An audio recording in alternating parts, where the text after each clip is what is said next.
Paul Keating said, "The reward for public life is public progress." For one born estranged from the nation's citizenship into a humble family of a marginal people, striving in the teeth of poverty and discrimination, today it is assuredly no longer the case. This because of the equalities of opportunities afforded by the Whitlam program. Raised next to the wood heap of the nation's democracy, bequeathed no allegiance to any political party, I speak to this old man's legacy with no partisan brief. Rather, my signal honour today, on behalf of more people than I could ever know, is to express our immense gratitude for the public service of this old man.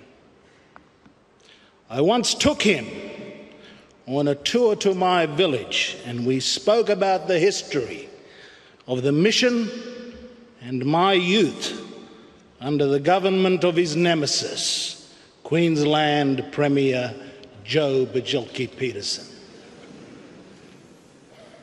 My home was an Aboriginal reserve under a succession of Queensland laws commencing in 1897. These laws were notoriously discriminatory, and the bureaucratic apparatus controlling the reserves maintained vigil over the smallest details concerning its charges. Superintendents held vast powers, and a cold and capricious bureaucracy presided over this system for too long in the 20th century. In June 1975, the Whitlam government enacted the Aboriginal and Torres Strait Islanders Queensland Discriminatory Laws Act. The law put to purpose the power conferred upon the Commonwealth Parliament by the 1967 referendum, finally outlawing the discrimination my father and his father lived under since my grandfather was removed to the mission as a boy, and to which I was subject the first 10 years of my life.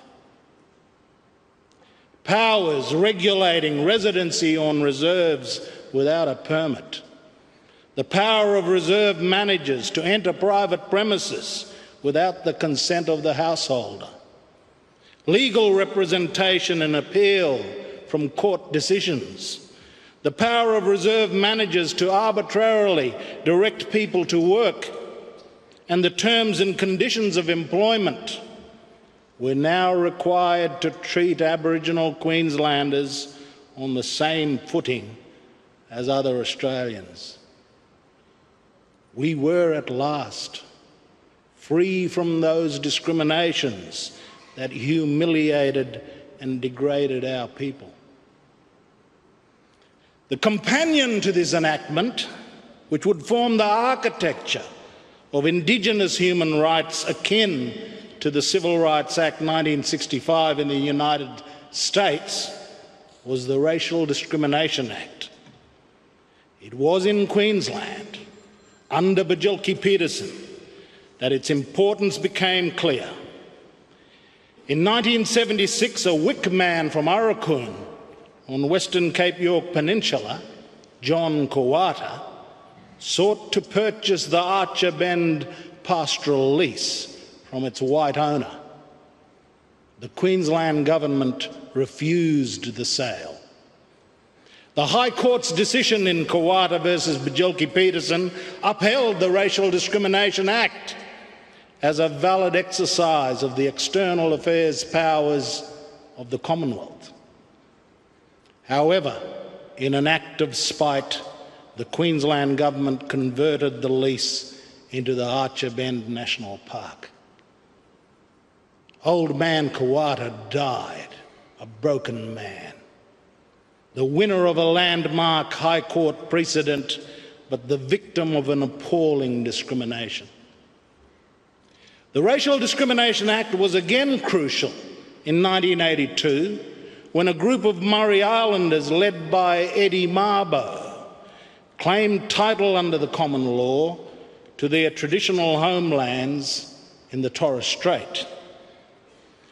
In 1985, Bajilki Peterson sought to kill the Murray Islanders case by enacting a retrospective extinguishment of any such title. There was no political or media uproar against Bajilki Peterson's law. There was no public condemnation of the state's manoeuvre. There was no redress anywhere in the democratic forums or procedures of the state or the nation. If there were no Racial Discrimination Act, that would have been the end of it. Land rights would have been dead. There would never have been a Mabo case in 1992. There would have been no Native Title Act under Prime Minister Keating in 1993. Without this old man, the land and human rights of our people would never have seen the light of day. There would never have been Mabo, and its importance to the history of Australia would have been lost without the Whitlam program. Only those who have known discrimination truly know its evil. Only those who have never experienced prejudice can discount the importance of the Racial Discrimination Act. This old man was one of those rare people who never suffered discrimination but understood the importance of protection from its malice.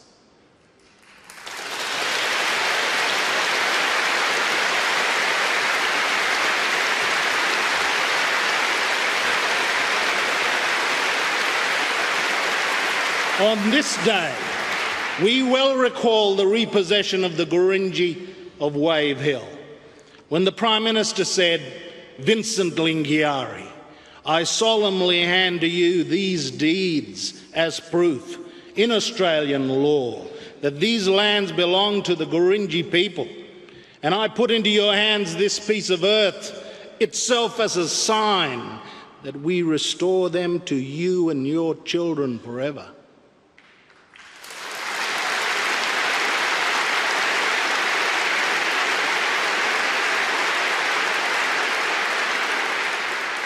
It was this old man's initiative with the Woodward Royal Commission that led to Prime Minister Fraser's enactment of the Aboriginal Land Rights Northern Territory Act, legislation that would see more than half of the territory restored to its traditional owners.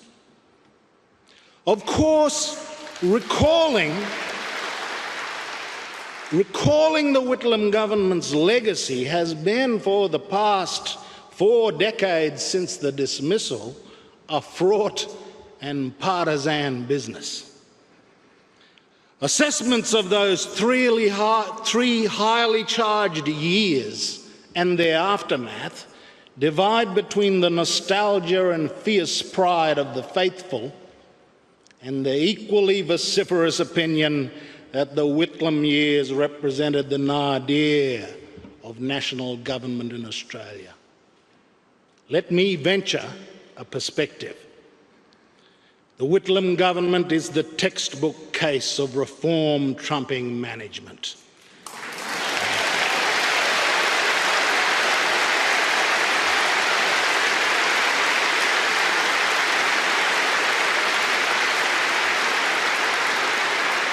In less than 3 years, an astonishing reform agenda leapt off the policy platform and into legislation and the machinery and programs of government. The country would change forever. The modern cosmopolitan Australia finally emerged like a technicolor butterfly from its long dormant chrysalis. And 38 years later, we are like John Cleese, Eric Idle, and Michael Palin's Jewish insurgents ranting against the despotic rule of Rome, defiantly demanding, and what did the Romans ever do for us anyway?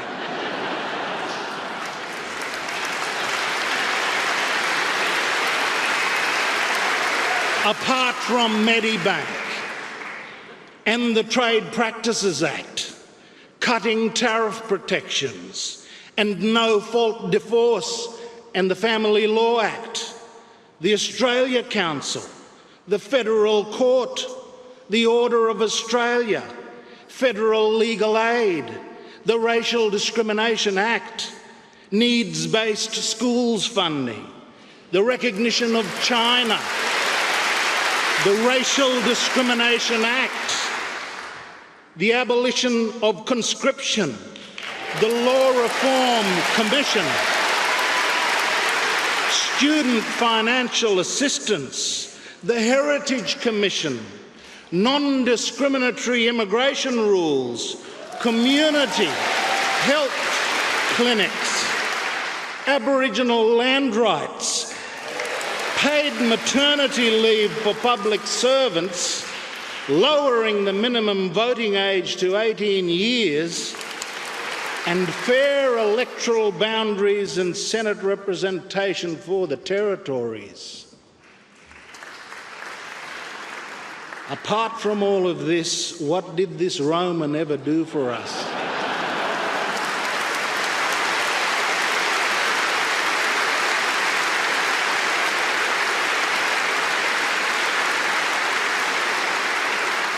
And the Prime Minister, with that classical Roman mien, one who would have been as naturally garbed in a toga as a safari suit, stands imperiously with twinkling eyes and that slight self-mocking smile playing around his mouth, in turn infuriating his enemies and delighting his followers.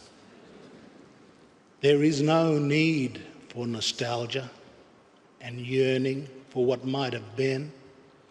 The achievements of this old man are present in the institutions we today take for granted and played no small part in the progress of modern Australia. There is no need to regret 3 years was too short. Was any more time needed? The breadth and depth of the reforms secured in that short and tumultuous period were unprecedented and will likely never again be repeated. The devil-may-care attitude to management as opposed to reform is unlikely to be seen again by governments whose priorities are to retain power rather than reform.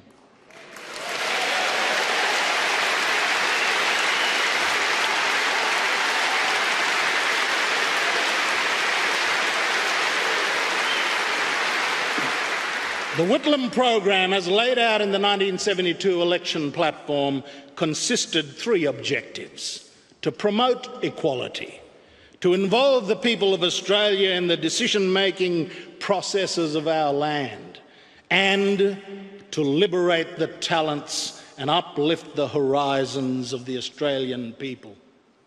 This program is as fresh as it was when first conceived. It scarcely could be better articulated today. Who would not say the vitality of our democracy is a proper mission of government and should not be renewed and invigorated? Who can say that liberating the talents and uplifting the horizons of Australians is not a worthy charter for national leadership? It remains to mention the idea of promoting equality. My chances in this nation were a result of the Whitlam program. My grandparents and parents could never have imagined the doors that opened to me, which were closed to them. I share this consciousness with millions of my fellow Australians whose experiences speak in some way or another to the great power of distributed opportunity. I don't know why someone with this old man's upper middle class background could carry such a burning conviction that the barriers of class and race of the Australia of his upbringing and maturation should be torn down and replaced with the unapologetic principle of equality. I can scarcely point to any white Australian political leader of his vintage and of generations following of whom it could be said without a shadow of doubt he harboured not a bone of racial, ethnic or gender prejudice in his body.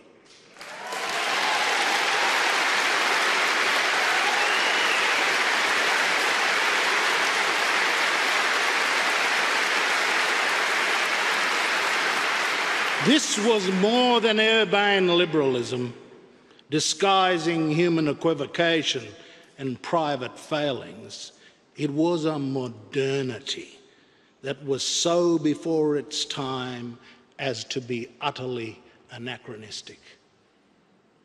For people like me who had no chance if left to the means of our families, we could not be more indebted to this old man's foresight and moral vision for universal opportunity. Only those born bereft truly know the power of opportunity. Only those accustomed to its consolations can deprecate a public life dedicated to its furtherance and renewal. This old man never wanted opportunity himself, but he possessed the keenest conviction in its importance.